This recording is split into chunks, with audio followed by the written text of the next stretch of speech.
صوفیوں کے تصویر میں نے اشارہ کیا، اور یہ بات میں پہلی بار نہیں کہہ رہا ہوں، جو لوگ کیسٹ وغیرہ سنتے ہیں جانتے ہیں میں بار بار کہی ہے، اور اس کو دہرانے کی ضرورت ہے۔ میں تو علماء کرام سے مشورہ دوں گا کہ اس مضمون کو پھیلائیں، اس کی بہت شدید ضرورت ہے۔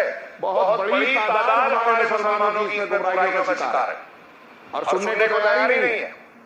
آپ بتائیں کریں تو پہلے غصہ ہوں گے، حالانکہ ان کی بھلائی کی بات ہے۔